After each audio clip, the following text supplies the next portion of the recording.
Now we move on to section 4, and the theme of this section is basically the passage of time, that is, the passage of life and fear of aging. Now, it is not only the fear of aging, rather, it is the fear that he would not be left with any time to act upon all his, act upon all his expectations or his, uh, you know, all his hopes or all his plans. So he is basically comparing himself to a crab who is spending his life on the on the desert sand.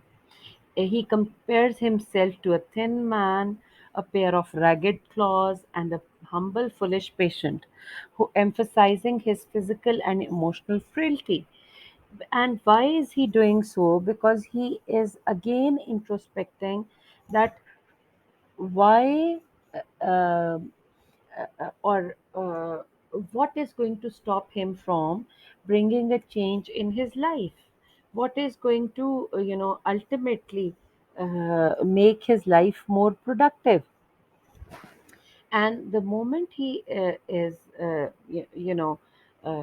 he is thinking about his old age, he realizes that his time is just as he has said in the earlier section, that he's measuring his life, or he has measured his life with coffee spoons. He has spent his life uselessly, and now he is wondering that he won't be left with much time because he's already aging, as he has also told us in the previous section that his hair are thinning. So this highlights his fear of being left behind, and in the society, hopeless and without uh, without doing anything fruitful. And he is also wondering if it is too late to change in his life, whether his desire to change is going to help him change the society, or even uh, is it going to help him change as a person. So let's move on to the text. Now he moves on to describe the eyes that look at him. So these are the eyes that are fixed on him. Maybe these are the eyes of the ladies who talk of petty things, or these are the eyes of the critics who are constantly on the lookout to criticize other people. So he says the eyes that fix you in a formulated phrase. Formulated is again artificial, something that is produced artificially. And when I am formulated, sprawling on a pen, when I am pent and wriggling on the wall, then how should I begin to spit out all the buttons of my days and ways?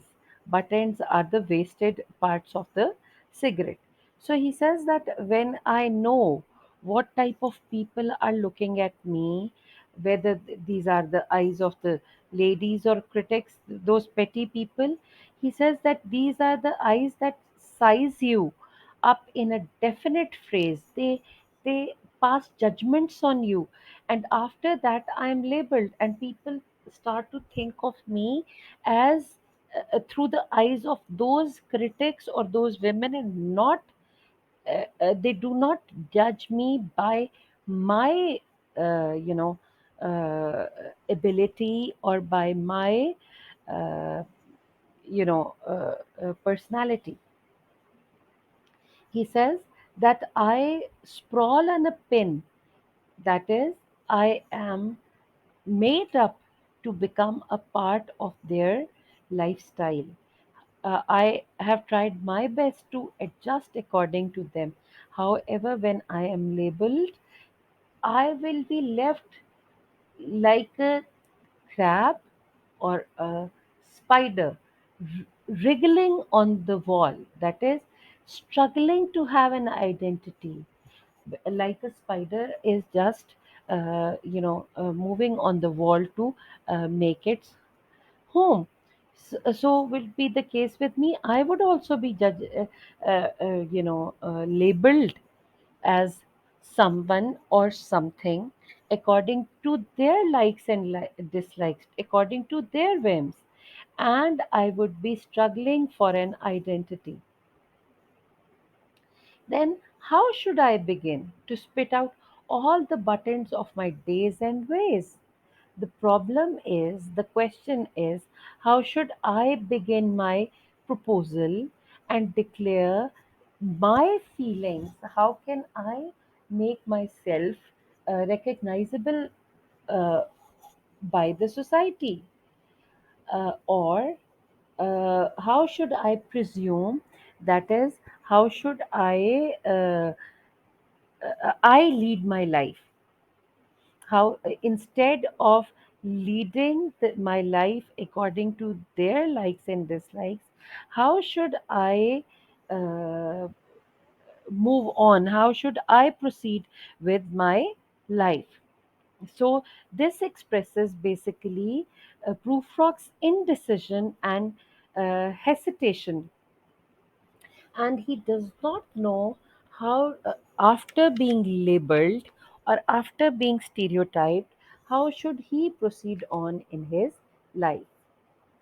And I have known the arms already, known them all. Maybe he has also been a part of uh, the corruption as well. He knows how the society operates. Maybe he knows them too well. Arms that are braceleted, that is, they are the women who are wearing bracelets, and white and bare. They are white, they are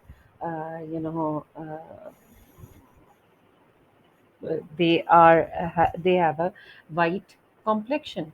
However, these arms are bare. Why are they bare? They are telling you about the weakness of corruption. But in the lamplight, downed with light brown hair. But when you uh, see them under the light of the lamp, you realize that they have got light brown hair, they have got some corruption as well. The white, which is a positive sign, even that has been corrupted by these women. Is it perfume from a dress that makes me so digress?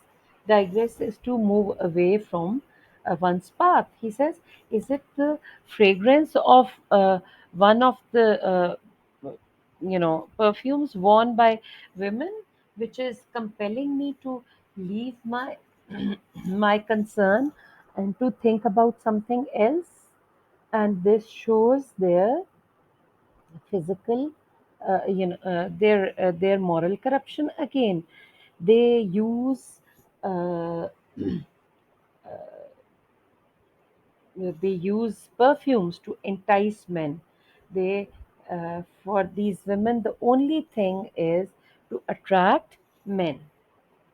So he says, and should I, sorry, arms that lie along a table and wrap about a shawl. Am I, when I am talking about the arms, I have suddenly been misled by the fragrance of a perfume, and even uh, this perfume has compelled me to move away from the purpose of my life as well. And then, and should I then presume? And how should I begin? How should I begin to maybe it is how he is wondering how to propose his beloved, maybe, or Maybe he is proposing how to change his life. He says that they are so shallow that when he is near them, these women, he even forgets his own self, and he is unable to make any decision. And should I then presume? And how should I begin? How should I begin to change my life? I know that my life, I know my weaknesses. I know my own corruption. I know my company, how that company is uh, affecting me. But he says that how should I compel myself to change according to the according to the need of the time, of lonely men in shirt sleeves leaning out of windows. He says that I may say that I have gone in the evenings through narrow streets and observed the smoke coming out from the pipes of lonely unmarried men in their shirt sleeves looking out of the windows. That is, uh, maybe they are those men are also yearning the company of these corrupt women because they are lonely.